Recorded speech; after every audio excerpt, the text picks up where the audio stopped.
안녕하세요. 크립토 타이거입니다. 여러분, 돈이 하루아침에 휴지 조각이 된다면 어떤 일이 벌어질까요? 1923년 독일에서는 실제로 그런 일이 있었습니다.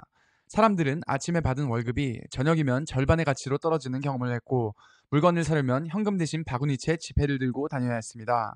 하지만 모두가 무너진 건 아니었습니다. 후고 스티네스라는 기업가는 오히려 그 혼란 속에 엄청난 부를 쌓았죠. 그의 전략은 단순했습니다.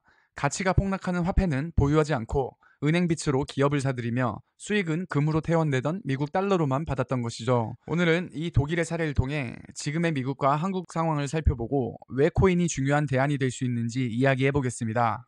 2025년 현재 미국의 국가 부채는 약 37조 달러 수준으로 추정됩니다. 이 중 상당 부분이 단기 국채로 발행되어 있다는 분석이 있습니다. 일부에서는 9조 달러 규모가 올해 안에 만기 도래한다는 추정치도 나오지만 이는 공식 발표라기보단 시장과 전문가들의 해석에 가깝습니다. 핵심은 구조입니다. 미국 정부가 단기채 발행에 의존하면서 이자 부담이 늘어나고 있고 인플레이션을 통해 부채를 녹이려 한다는 시각이 있다는 점이죠. 이런 맥락에서 현재 미국의 상황을 1923년 독일과 겹쳐보는 해석도 있습니다. 여기서 흥미로운 건 트럼프 일가의 움직임입니다. 2024년 9월 월드 리버리티 파이낸셜이 설립되었고 막내 아들 베런 트럼프가 공동 창업자로 참여했습니다. 2025년 3월에는 아메리칸 비트코인이라는 비트코인 채굴 기업이 출범했죠. 언론 보도에 따르면 이 과정에서 트럼프 일가의 자산이 크게 늘었다는 평가도 있지만 구체적 수치에는 차이가 있습니다. 분명한 건 트럼프 일가가 부동산이 아닌 암호화폐 산업에 직접 발을 들이며 행동으로 방향을 보여주고 있다는 사실입니다. 한국으로 시선을 돌려보겠습니다. 2025년 7월 국회는 31조 8천억 원의 규모의 추경을 통과시켰고 이 중 21조 원 이상을 국채 발행으로 충당했습니다. 이로 인해 국가 채무 비율은 49%대까지 올라갔습니다. 2024년 말 국가부채는 1,126조 원으로 2026년에는 1,400조 원을 넘어설 것으로 예상된다는 보도도 있습니다. 재정 지출이 늘어나고 부채가 커지면 원화의 구매력에 부담이 되는 건 분명합니다. 대외 변수도 원화에는 부정적입니다. 최근 미국이 한국산 자동차에 대해 추가 관세를 검토하거나 압박을 강화한다는 보도가 나오고 있습니다. 다만 25% 관세 수출 감소율 같은 구체적인 수치는 수출처마다 달라 신중하게 봐야 합니다. 한미 통상 협상도 환율과 투자 조건에서 난항을 겪고 있어 불확실성이 커지고 있습니다.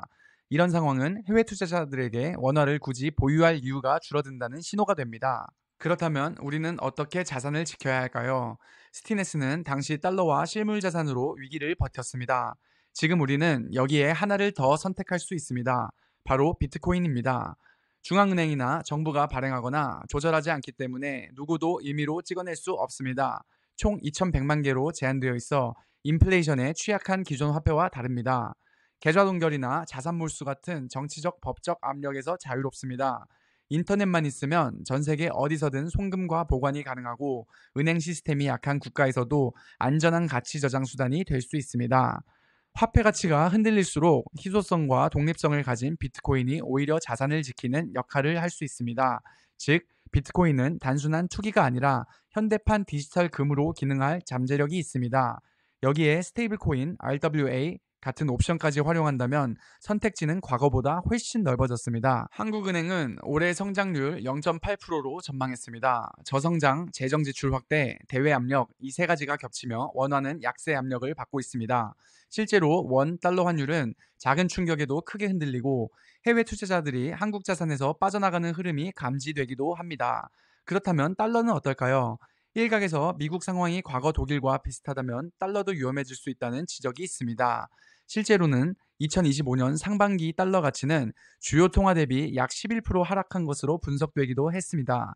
그럼에도 불구하고 달러는 여전히 원화보다는 안전하다고 평가됩니다. 전 세계 무역과 청산, 외화 보유고에서 달러는 여전히 핵심 축을 담당하고 있고 위기 때마다 글로벌 자금이 미국으로 몰리는 안전자산 효과가 작동하기 때문입니다. 즉, 달러도 절대 안전하다고 말할 수는 없지만 원화와 비교했을 때 상대적으로 위험분산 수단이 될 수 있다는 겁니다. 그래서 지금 필요한 건 분산 전략입니다. 원화만 보유하는 대신 달러, 금, 디지털 자산을 함께 고려하는 것이 충격을 흡수하고 기회를 잡는 방법이 될 수 있습니다. 정리해 보겠습니다. 미국은 단기 국채 부담이 크고 트럼프 일가는 암호화폐 산업에 직접 뛰어들고 있으며 한국은 추경과 부채 확대, 통상 불확실성까지 겹쳐 있습니다. 달러 역시 약세 신호가 있지만 기축 통화라는 지위 덕분에 원화보다는 여전히 안전하다고 여겨집니다. 1923년 독일의 교훈처럼 이런 시기일수록 화폐 보유에만 의존하는 것은 위험할 수 있습니다. 실물, 외화, 디지털 자산까지 함께 고려해야 할 시대입니다. 여러분은 어떻게 생각하시나요? 앞으로 원화 가치가 버틸 수 있을까요? 아니면 지금이 이 코인과 실물 자산으로 눈을 돌려야 할 때인가요? 이번 영상이 앞으로 다가올 위기를 기회로 바꾸는데 작은 도움이 됐길 바랍니다. 여러분의 자산을 지킬 수 있는 시각을 넓히는 계기가 되었으면 합니다. 오늘 내용이 유익하셨다면 구독과 좋아요 부탁드립니다.